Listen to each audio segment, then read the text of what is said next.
Là, des certitudes, moi pas. On charge les sacs de voyage et on se dit que la route est maintenant devant nous. RN7, kilomètre 0, à l'EFA. En avant.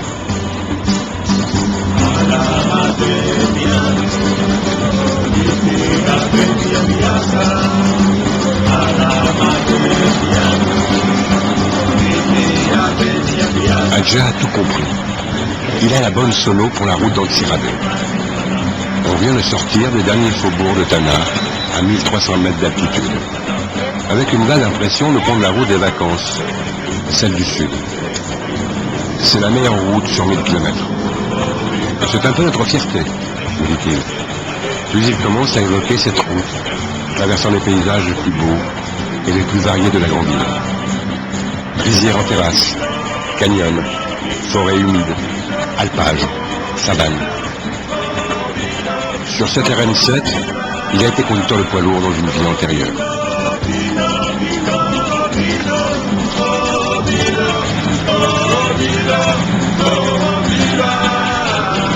Au kilomètre 70, tous les taxis brousse de Tana vers Antsirabe passent par Ambatoulam, petite ville typique de l'île Mérina.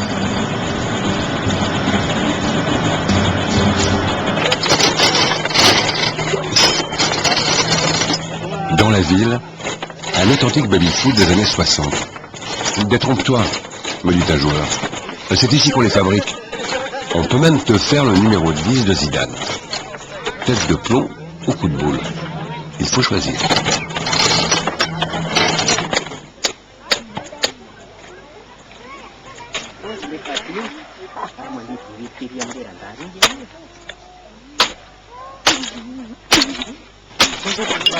Tous les Malgaches ont des cousins ou des frères sur cette RN7. Depuis des siècles, la fonderie et la forge étaient connues de la population locale qui fabriquait des outils et des armes en fer. Cette tradition a été conservée et aujourd'hui, c'est dans la fabrication d'objets en aluminium, bronze ou cuivre que se sont spécialisés les artisans d'Ambatoulam.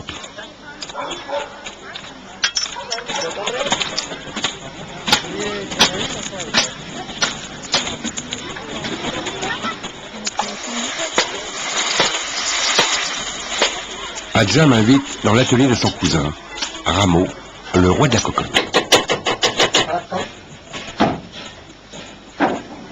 Regarde, Vaza, une caisse en bois constituée des deux parties sert de moule. Il suffit de mettre l'objet en positif et bien placer le sable pour avoir une empreinte en négatif.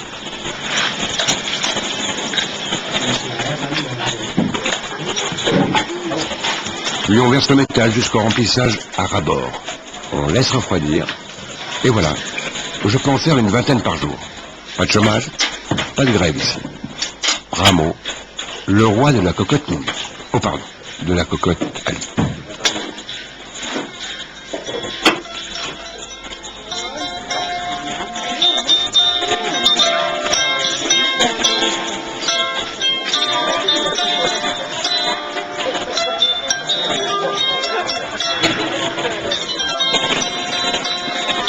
« 28 cordes de longueur différentes. Quelquefois des câbles de vélo tendus sur une caisse ou un bambou. C'est la valie, qui se joue comme une harpe.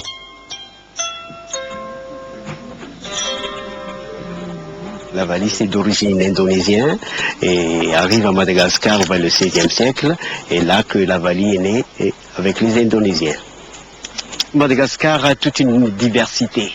Donc, chaque province, chaque ethnie a son musique. Donc, comme l'ethnie Betslé, où il y a son musique. La musique des Entendous, il y a une autre musique, une forme de musique. Mais ça, c'est lié dans toute l'unité dans la diversité. Donc, vous rencontrez, vous entendez toute une diversité de musique. Et c'est spécifié chaque région. Swavadi, Tsaramandrous ou Tsaramvel. C'est bon change.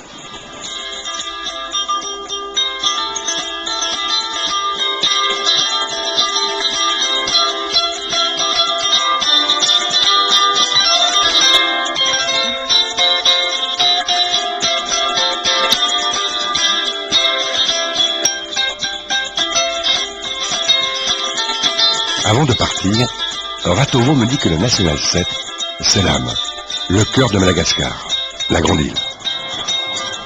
100 km à faire pour atteindre Antsirabe, au gré des charrettes qui traversent la route sans se soucier du code. Le code, quel code? Mora, mora, doucement, doucement.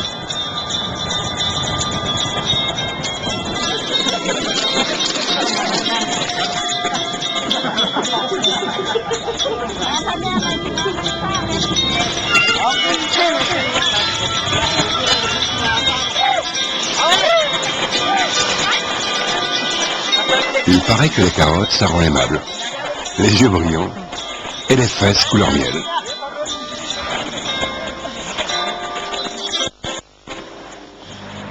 Quand je l'ai découverte il y a 5 ans, les 200 km parcourus depuis la capitale avaient été très durs. Aujourd'hui, la route est de velours, d'Antsirabe à Fianarantsoa, en passant par Ambositra. À Antsirabe, c'est vrai qu'il fait frais à 1400. Le vieux portier m'accueille en rigolant. Mohamed V, roi du Maroc, en exil, trouvait qu'il faisait très froid ici, mais que les jours meilleurs étaient à venir.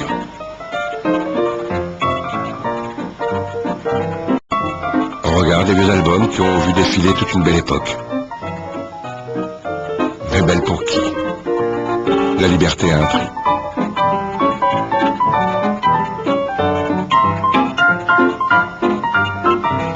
La gare ferroviaire aujourd'hui ne sert plus qu'au transport du pétrole, combustible hors de prix pour le peuple.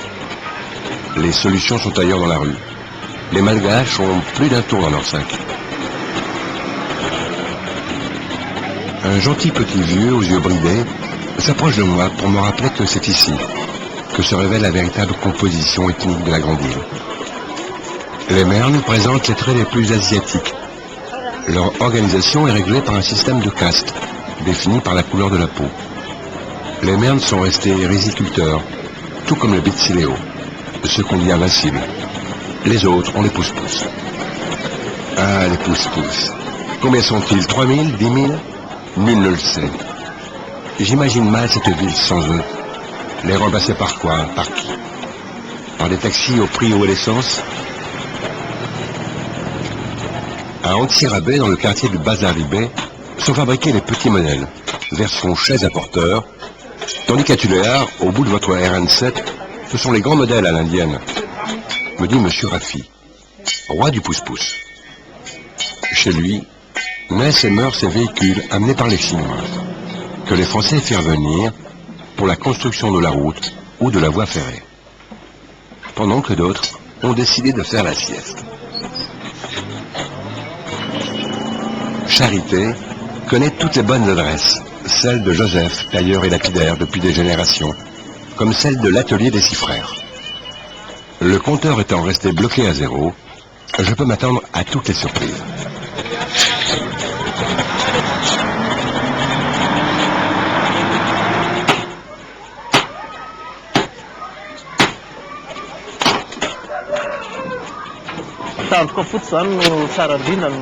La corne blanche de zébu, c'est celle qu'on utilise, car c'est la meilleure. C'est celle qui coûte aussi la plus chère. C'est cette corne blanche de zébu qui est chère. Il y a 3 sortes de cornes, la blanche, la tachetée et la noire. 7 étapes sont nécessaires pour fabriquer un objet. On la scie d'abord, puis on la chauffe, et enfin on la coupe pour en faire des figurines comme des oiseaux ou différents ustensiles. Cela fait longtemps que nous travaillons cette matière. Cela fait à peu près 15 ans. Nous sommes 6 frères à travailler dans cet atelier. C'est un héritage de nos grands-parents, un héritage de notre grand-père.